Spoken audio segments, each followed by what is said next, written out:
15년 동안 낡은 점퍼 하나로 시장 골목을 오간 노인이 있었습니다.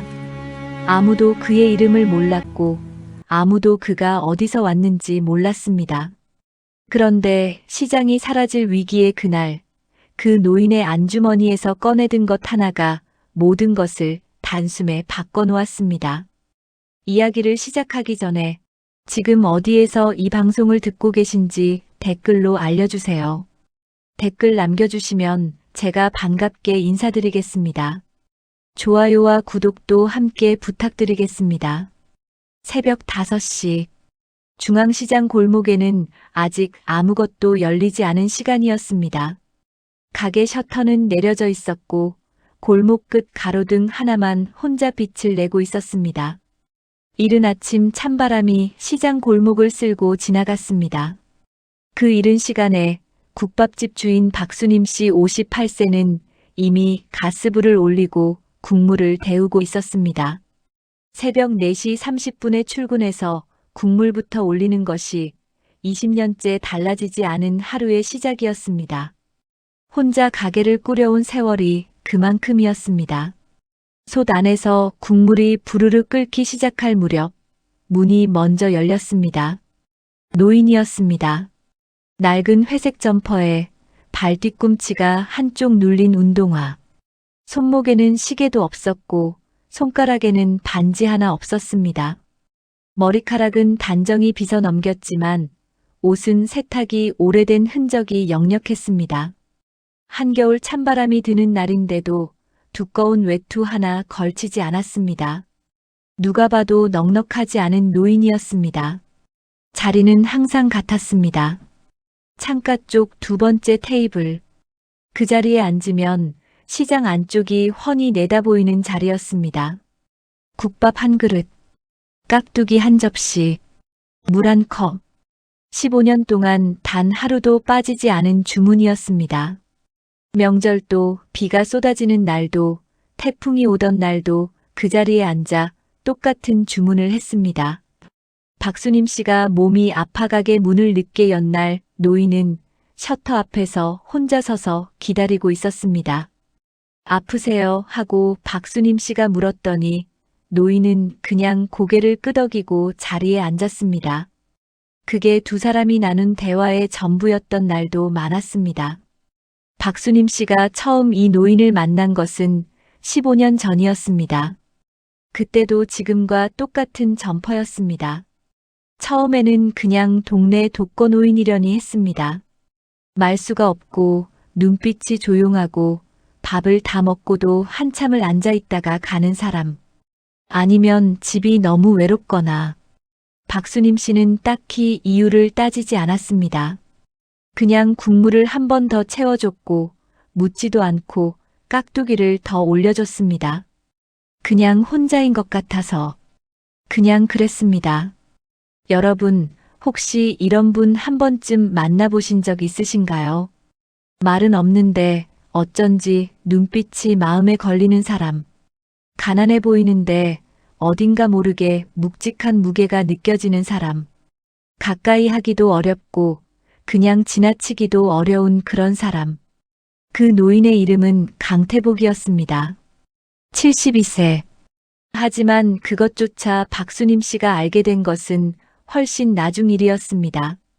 15년 동안 박수님 씨는 그냥 할아버지라고 불렀고 강태복 씨도 그냥 그렇게 불렸습니다. 이름도 사는 곳도 어떤 사람인지도 아무것도 몰랐습니다. 그래도 불편하지 않았습니다. 그냥 매일 아침 오는 손님이었고 박수님 씨는 매일 아침 국밥을 내어주는 사람이었습니다. 그게 15년이었습니다. 강태복 씨는 밥을 먹는 동안 늘 한쪽을 바라봤습니다. 시장 안쪽 오래된 4층짜리 건물이 있는 방향이었습니다. 슬레이트 지붕이 내려앉고 외벽 페인트가 군데군데 벗겨진 낡고 오래된 건물이었습니다. 시장 사람들은 그 건물을 흉물이라고 불렀습니다. 언젠가 허물어질 거라고들 했습니다. 그런데 강태복 씨는 그쪽을 바라볼 때마다 이상하게도 눈빛이 달라졌습니다. 그립다는 것인지 무언가를 확인한다는 것인지 박수림 씨는 정확히 알 수 없었습니다. 그 눈빛은 먼 곳을 멍하니 바라보는 눈빛이 아니었습니다. 바로 저기에 무언가가 있다는 것을 아는 사람의 눈빛이었습니다. 잠깐 그쪽을 바라보다가 이내 눈을 내리깔고 국물을 들이켰습니다. 그 행동이 15년 동안 한 번도 달라진 적이 없었습니다. 그리고 또 한 가지 이상한 게 있었습니다. 강태복 씨는 밥을 먹을 때도 시장 골목을 걸을 때도 늘 오른손을 점퍼 안주머니 안에 넣고 있었습니다. 손이 시려서 그런가 하고 박수림 씨는 처음에 생각했습니다. 그런데 여름에도 그랬습니다. 한여름 더위에 땀을 흘리면서도 오른손은 늘 안주머니 안에 있었습니다. 박수림 씨가 한번 물어본 적이 있었습니다. 손이 어디 불편하세요 하고 강태복 씨는 그냥 버릇이라고만 했습니다. 하지만 그게 단순한 버릇이 아니었다는 것을 박수림 씨는 훨씬 나중에서야 알게 됩니다. 이 노인의 안주머니 속에 도대체 무엇이 들어 있었던 걸까요? 끝까지 들어보십시오. 왜 이 노인이 15년 동안 낡은 점퍼 하나로 이 시장을 오갔는지, 그 안주머니 속에 무엇이 들어 있었는지 오늘 이야기의 끝에서 전부 알게 되실 겁니다. 박수림 씨는 그날도 가게 문을 닫으며 속으로 생각했습니다. 내일 아침에도 저 할아버지가 새벽 5시에 저 자리에 와 계시겠지. 그냥 그렇게만 생각했습니다. 15년 동안 그렇게 생각해왔고 그게 일상이었습니다. 그런데 어느 날 그 시장에 예상치 못한 손님이 찾아왔습니다. 그 손님은 양복을 입은 공무원이었습니다. 중앙시장 상인의 사무실로 찾아온 시청 도시개발과 직원은 가죽 가방에서 서류 한 장을 꺼내 탁자 위에 내밀었습니다.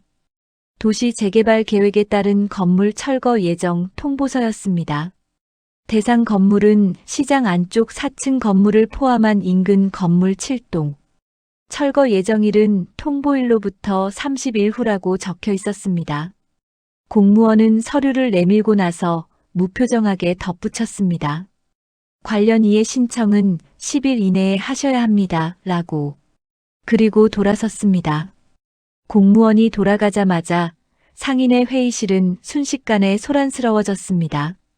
박수림 씨를 포함한 상인 17명은 거의 대부분이 그 건물 안에 가게를 두고 있었습니다. 임대 계약서를 꺼내들고 전화기를 붙잡고 건물주가 누구냐고 소리를 높이는 사람도 있었습니다. 한 상인은 그 자리에서 서럽게 울기 시작했습니다. 자식들 학비 벌려고 12년 동안 지켜온 가게라는 말을 하면서 다른 상인은 이게 말이 되냐며 탁자를 손바닥으로 내리쳤습니다. 나이 드신 상인 몇 분은 그냥 멍하니 그 서류를 바라봤습니다. 너무 오래 이 골목에 있었기에 말도 안 나오는 것 같았습니다. 그런데 건물주가 누군지 아무도 몰랐습니다. 등기부를 뽑아보니 건물 소유자는 태성개발이라는 법인 명의였습니다. 연락처를 찾아봤지만 이미 수년 전에 폐업 처리된 주소지였습니다. 실제 운영사무소 주소는 3차례나 변경되어 있었고 마지막으로 등록된 주소지에는 이미 다른 사람이 살고 있었습니다. 누구 하나 속 시원하게 연락이 닿는 곳이 없었습니다.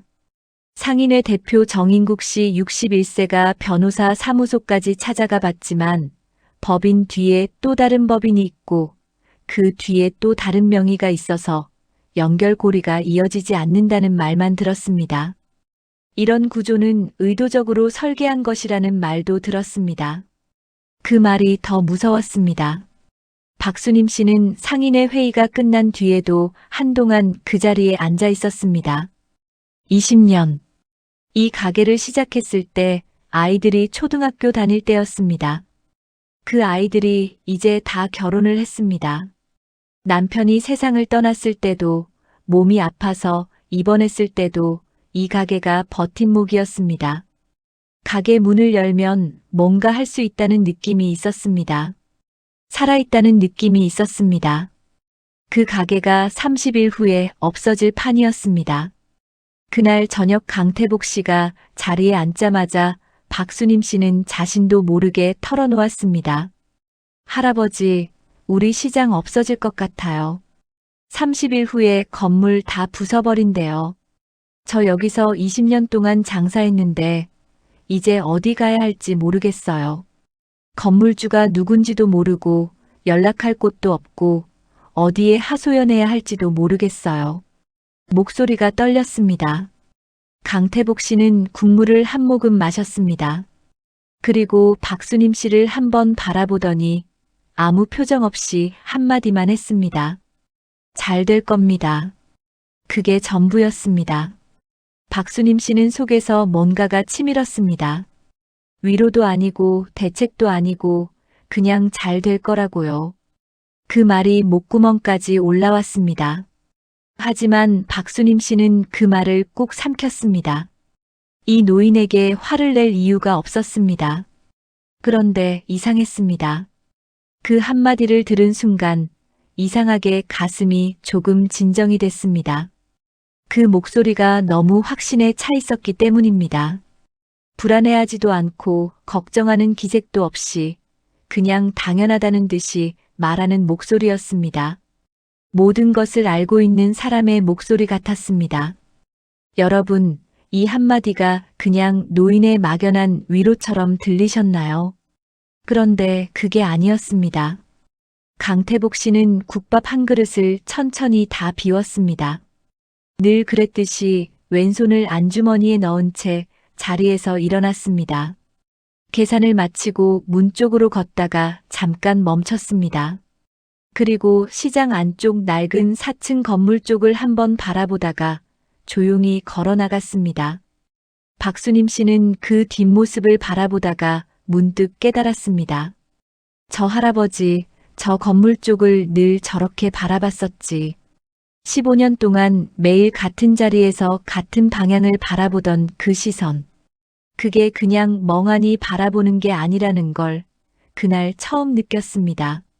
그 건물과 이 노인 사이에 무언가 있는 것 같다는 느낌이 처음으로 박수님 씨의 가슴에 걸렸습니다. 그런데 바로 그날 밤 철거 담당 공무원의 전화가 갑자기 끊겼습니다. 다음 날 아침이었습니다. 박수님 씨가 새벽 4시 30분에 가게 문을 열었을 때 상인의 단체 채팅방에 메시지가 하나 와 있었습니다. 철거 일정 잠정 보류. 이유는 적혀 있지 않았습니다.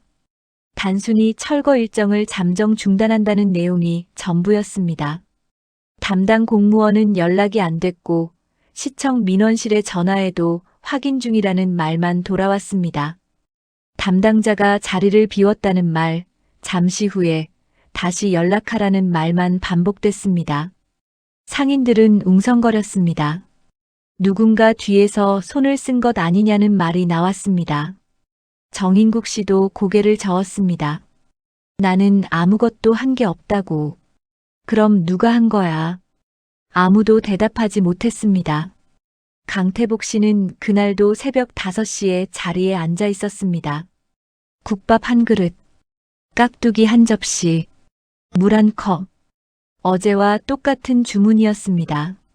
박수님 씨가 철거가 잠깐 멈췄다고 말하자 강태복 씨는 고개만 한번 끄덕였습니다.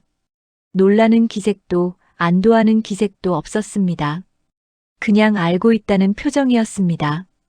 원래 그렇게 될 줄 알았다는 표정이었습니다. 박수님 씨는 뭔가 더 묻고 싶었습니다. 혹시 뭔가 알고 계신 거예요? 라는 말이 목까지 올라왔다가 내려갔습니다. 이 조용한 노인에게서 느껴지는 무게가 그냥 평범한 독거노인에게서 느껴지는 무게가 아니었기 때문입니다. 뭔가 있는 사람이라는 느낌. 하지만 그게 무엇인지는 알 수 없었습니다. 그날 오후 2시 박수님 씨는 가게 문을 일찍 닫았습니다. 혼자 장사가 버거운 날이었고 전날 밤 잠을 제대로 못 자서 몸도 무거웠습니다. 빈 가게 의자에 털썩 앉아 한숨을 쉬고 있었습니다. 뭘 해야 할지, 어디를 찾아가야 할지 아무것도 생각이 나지 않는 오후였습니다. 그때 문이 열렸습니다. 강태복 씨였습니다. 오후에 다시 온 것은 처음이었습니다. 15년 동안 강태복 씨는 새벽 5시 외에 가게에 나타난 적이 없었습니다. 그 손에는 낡은 손수건 하나가 들려 있었습니다. 무명천의 실밥이 여기저기 풀린 아주 오래되어 보이는 손수건이었습니다. 이거 받으세요. 쓸 일 있을 때 쓰세요. 그게 전부였습니다. 강태복 씨는 손수건을 박수님 씨 앞 탁자에 살며시 올려놓고 돌아갔습니다. 박수님 씨는 그 손수건을 한참 들여다봤습니다. 낡고 해진 것이었지만 한쪽 귀퉁이에 작은 글자가 새겨져 있었습니다. 바느질로 놓은 수였습니다. 태라는 글자였습니다.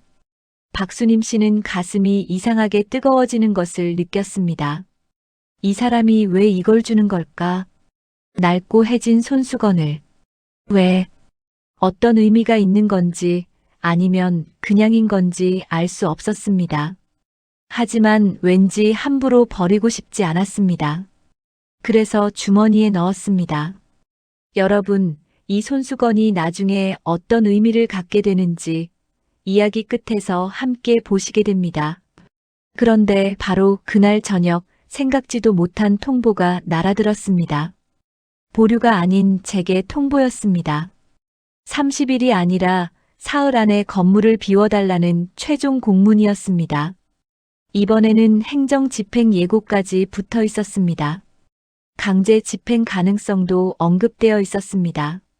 상인들은 다시 패닉에 빠졌습니다. 박수님 씨는 가게 문을 열어두고 혼자 앉아 있었습니다. 이 자리에서 25살 때부터 장사를 시작했습니다. 남편이 세상을 떠났을 때도 이 가게가 있었습니다. 아이들이 배고프다고 할 때 이 국물을 끓였습니다.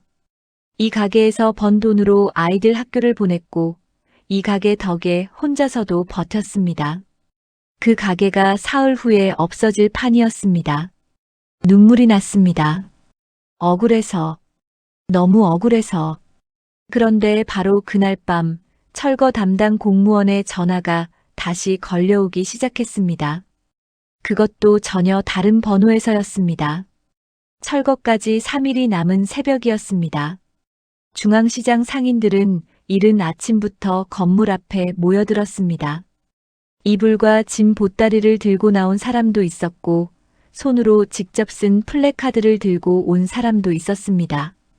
이 시장에서 35년을 장사해온 김복순 씨 70대는 평생 여기서 살았다며 그 자리를 안 뜨겠다고 버텼습니다. 몸이 아파도 여기서 살았고 남편 먼저 보내고도 여기서 버텼다고 했습니다. 그 말에 옆에 있던 상인들이 고개를 떨궜습니다. 박수님 씨는 가게 앞에 서서 팔짱을 끼고 있었습니다. 눈이 벌겋게 부어 있었습니다. 전날 밤 잠을 못 잔 것이 얼굴에 다 드러났습니다. 그런데 강태복 씨는 그날도 새벽 5시에 나타났습니다. 골목이 사람들로 북적이는데도 아랑곳하지 않고 늘 앉던 창가 자리에 앉았습니다. 국밥을 주문했습니다. 숟가락을 들었습니다. 밖에서 무슨 일이 벌어지고 있는지 전혀 모르는 사람처럼 보였습니다. 박수님 씨는 참다 못해 말을 꺼냈습니다. 할아버지, 저한테 솔직하게 말씀해 주세요. 뭔가 알고 계신 거 아니에요. 철거가 잠깐 멈췄다가 다시 재개됐잖아요. 할아버지만 이 난리통에 아무 걱정이 없으시잖아요. 강태복 씨는 국밥 숟가락을 내려놓았습니다. 박수님 씨를 바라봤습니다. 그리고 처음으로 오른손을 안주머니에서 꺼내지 않은 채 그냥 일어섰습니다. 박수님 씨는 그 모습이 이상하게 느껴졌습니다. 15년 동안 저 손이 안주머니에서 나오는 것을 본 적이 없었는데 잠깐 지금까지 상황을 함께 정리해 드리겠습니다. 한 노인이 15년간 이 시장의 낡은 국밥집을 찾아왔습니다. 그 사이 시장에 철거 위기가 닥쳤습니다. 그런데 그 노인 전혀 당황하지 않습니다. 잘 될 거라는 말 한마디에 이상한 확신이 실려 있습니다. 철거가 잠깐 보류됐다가 다시 재개됩니다. 오후에 낡은 손수건을 가져다 주고 갑니다. 그리고 처음으로 안주머니에서 손을 꺼내지 않은 채 자리를 떴습니다. 뭔가 움직이고 있습니다. 하지만 이 노인은 결국 이 시장을 지키게 됩니다. 어떻게요? 상인회 대표 정인국 씨는 건물 소유 법인인 태성개발을 어떻게든 찾아내려 했습니다. 등기부상 최종 주소를 추적해 경기도 소재의 한 건물까지 직접 찾아갔습니다. 그런데 그 건물 역시 또 다른 법인 명의였습니다. 실제 소유자를 찾으려면 또 다른 서류가 필요했고 그 서류를 떼는 대만도 며칠이 걸린다는 말이 돌아왔습니다. 정인국 씨는 그 자리에서 한숨을 쉬었습니다. 사흘이라는 시간이 너무 짧았습니다. 철거 이틀 전 저녁 7시였습니다. 상인들이 다시 모여 대책회의를 시작했습니다. 정인국 씨는 구청장 면담을 요청해봤지만 일정이 없다는 답만 돌아왔습니다. 언론에 제보하자는 의견도 나왔습니다. 방송 카메라가 와야 움직인다는 말도 나왔습니다. 법적으로 대응하자는 사람도 있었습니다. 하지만 사흘 안에 할 수 있는 일이 무엇인지 아무도 명확한 답을 내놓지 못했습니다. 그때 정인국 씨의 전화기가 울렸습니다. 모르는 번호였습니다. 받자마자 상대방이 말했습니다. 내일 오전에 해결이 됩니다. 전화는 그걸로 끊겼습니다. 정인국 씨는 멍하니 전화기를 바라봤습니다. 목소리가 낯익었습니다. 어디선가 들어본 목소리인데 생각이 나지 않았습니다. 중후하고 조용한 목소리였습니다. 당황하지 않고 설명도 없이 사실만 말하는 목소리. 박수님 씨는 그 이야기를 듣는 순간 직감했습니다. 그 목소리가 누구인지. 그리고 이튿날 시장에 양복 입은 남자들이 나타났습니다. 철거 하루 전 오전 10시였습니다. 중앙시장 골목 입구에 검정 차량 2대가 나란히 멈췄습니다. 차에서 내린 것은 40대로 보이는 남성 6명이었습니다. 짙은 감색 정장에 넥타이를 맨 남자들이었습니다. 구두 소리가 골목 바닥에 또렷하게 울렸습니다. 상인들이 하나둘 그쪽을 바라봤습니다. 이 낡은 시장 골목과는 전혀 어울리지 않는 차림이었습니다. 그 남자들이 향한 곳은 다름 아닌 박수님 씨의 국밥집이었습니다. 선두에 선 남자의 이름은 이상현이었습니다. 50대 초반의 단단한 인상을 가진 남자였습니다. 박수님 씨는 황당했습니다. 아침 장사도 막 시작한 시간에 양복 입은 남자 6이 줄지어 들어오니 어색했습니다. 이상현 씨가 주위를 한번 살피더니 입을 열었습니다. 혹시 이쪽에 강 회장님이 오시지 않으셨습니까? 박수님 씨는 눈을 깜빡였습니다. 강 회장님이요. 이상현 씨가 서류 가방에서 사진 한 장을 꺼내 탁자 위에 올려놓았습니다. 낡은 회색 점퍼를 입은 남자였습니다. 강태복 씨였습니다. 박수님 씨는 그 자리에 얼어붙었습니다. 아무 말도 나오지 않았습니다. 눈이 사진에 고정된 채로 그냥 서 있었습니다. 마침 그 순간 국밥집 문이 열렸습니다. 강태복 씨였습니다. 이상현 씨를 포함한 남자 6명이 일제히 허리를 깊이 숙였습니다. 회장님 찾아뵈러 왔습니다. 강태복 씨는 그들을 한번 보더니 말없이 창가 자리에 앉았습니다. 그리고 박수님 씨를 바라보며 조용히 말했습니다. 국밥 한 그릇 주시겠습니까? 박수님 씨의 손이 떨렸습니다. 국물 국자를 들고 있는 손이 멈추지를 않았습니다. 그릇을 탁자에 내려놓을 때 달그락 소리가 났습니다. 여러분 믿어지십니까? 15년 동안 낡은 점퍼 하나로 이 시장을 찾아온 그 노인이 계열사 9개를 거느린 태성그룹의 강태복 회장이었습니다. 이상현 전무가 서류 가방을 열었습니다. 철거 관련 서류들이었습니다. 강태복 씨는 그것들을 한 장씩 훑어봤습니다.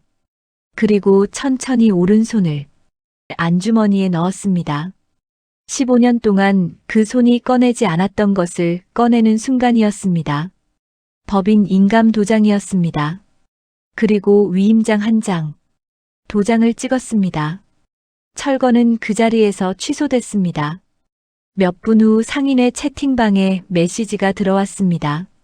재개발 대상에서 전면 제외됐다는 내용이었습니다. 골목 밖에서 탄성이 들렸습니다. 김복순 씨가 두 손을 꽉 쥐고 하늘을 올려다봤습니다. 강태복 씨가 국밥 그릇을 천천히 비웠습니다. 자리에서 일어나려는 순간 이상현 전무가 봉투 하나를 탁자 위에 조용히 올려놓았습니다. 박수님 씨, 이것도 있습니다. 봉투 안에는 서류 한 장이 있었습니다. 건물 1층 임대차 계약서였습니다. 임대료 없음. 임대기간 무기한. 서명 날짜가 3년 전이었습니다. 강태복 씨는 이 서류를 3년 전에 이미 써놓고 있었습니다. 박수님 씨가 언제 알게 될지도 모른 채, 철거 위기가 닥칠지도 모른 채 그냥 써놓고 있었습니다. 아무 말도 없이 조용히. 박수님 씨는 그 서류를 손에 들고 한참 아무 말도 못했습니다. 손수건을 꽉 쥔 채로. 강태복 씨는 왜 15년 동안 단 한마디도 하지 않았던 걸까요? 그날 저녁 중앙시장의 불은 여느 때보다 훨씬 늦게까지 켜져 있었습니다. 상인들이 삼삼오오 모여 앉아 이야기를 나누는 소리가 골목에 가득했습니다. 한 상인은 그 노인이 우리 건물주였다는 게 아직도 실감이 안 난다며 고개를 저었습니다. 다른 상인은 15년이나 몰랐다는 게 말이 되냐며 혀를 찼습니다. 김복순 씨는 그 양반이 왜 이런 차림으로 다녔는지 이제야 알 것 같다며 조용히 웃었습니다. 골목에 웃음소리가 가득한 밤이었습니다. 박수님 씨는 손님이 다 빠져나간 뒤에도 혼자 가게 안에 남아 있었습니다. 강태복 씨도 아직 자리를 지키고 있었습니다. 두 사람은 한동안 말이 없었습니다. 빈 그릇이 탁자에 놓인 채로 가게 안에는 국물 냄새만 남아 있었습니다. 골목에서 들리는 웃음소리가 가게 벽을 통해 조용히 스며들었습니다. 박수님 씨가 먼저 입을 열었습니다. 할아버지, 왜 그러셨어요? 왜 15년 동안 아무 말도 안 하셨어요? 그 계약서도 3년 전에 써놓으셨잖아요. 저한테 한 번만 말씀해 주시면 됐잖아요. 목소리가 조금 떨렸습니다. 강태복 씨는 잠깐 창밖을 바라봤습니다. 시장 안쪽 낡은 4층 건물 쪽이었습니다. 어둠 속에서도 그 건물의 실루엣이 보였습니다. 그리고 천천히 말했습니다. 사람들이 나를 볼 때 나를 보는 게 아니라 뒤에 있는 것을 봐요. 회사를 보고 돈을 보고 직함을 봐요. 나이가 들수록 그게 더 심해졌어요. 식사 자리에서도 내 앞에 있는 사람이 나를 보는 건지 내 뒤를 보는 건지 모를 때가 많았어요. 그게 참 외로웠어요. 잠깐 멈췄다가 조용히 덧붙였습니다. 그런데 여기 오면 그냥 국밥 드시러 왔냐고만 물어봐 줬어요. 15년 동안 단 한 번도 제가 뭐 하는 사람인지 묻지 않으셨어요. 그냥 국물 한 번 더 채워주셨어요. 깍두기 더 올려주셨어요. 그게 얼마나 편한지 몰라요. 그리고 한마디 더 했습니다. 15년간 사람으로 대해줘서 고맙습니다. 박수님 씨는 그 손수건을 꺼냈습니다. 낡고해진 귀퉁이에 태라는 글자가 새겨진 손수건이었습니다. 그때 알았습니다. 태성그룹, 태. 강태복 씨가 15년 동안 안주머니에 손을 넣고 있었던 것은 인감도장과 이 손수건 때문이었습니다. 인감도장은 회사를 움직이는 것이고 손수건은 이 자리에 오는 이유였습니다. 인감도장을 쥔 손보다 국밥집 문고리를 잡는 손이 더 편했던 사람이었습니다. 박수님 씨는 그 손수건을 꽉 쥐었습니다. 눈물이 났습니다. 억울하거나 슬퍼서가 아니었습니다. 이유를 모르겠는데 그냥 눈물이 났습니다. 15년이라는 시간에 대한 눈물이었습니다. 매일 아침 국물을 채워줬던 그 시간들이 한꺼번에 밀려들어 오는 것 같았습니다. 강태복 씨는 일어서며 말했습니다. 내일도 오겠습니다. 낡은 회색 점퍼를 여미고 왼손을 안주머니에 넣은 채 문을 나섰습니다. 15년과 똑같은 모습으로 박수님 씨는 그 뒷모습을 바라보다가 손수건으로 눈가를 눌렀습니다. 15년간 가장 솔직했던 관계는 아무것도 몰랐던 사람과의 관계였습니다. 가진 것이 많다는 것이 때로는 오히려 가장 가난한 감정을 만든다는 것을 강태복 씨는 누구보다 잘 알고 있었습니다. 그래서 그 노인은 아무것도 아닌 사람으로 15년을 그 시장에서 살았습니다. 아무도 몰랐습니다. 단 한 사람도. 여러분, 지금 내 곁에 있는 사람이 진짜 나를 보고 있는 건지 한번 생각해 보신 적 있으신가요? 그리고 나는 내 곁에 있는 사람을 진짜 사람으로 대하고 있는지도요. 여러분이라면 강태복 씨의 이 선택 이해가 되시나요? 여러분의 구독이 저에게는 큰 힘이 됩니다. 따뜻한 이야기 앞으로도 계속 전해드리겠습니다.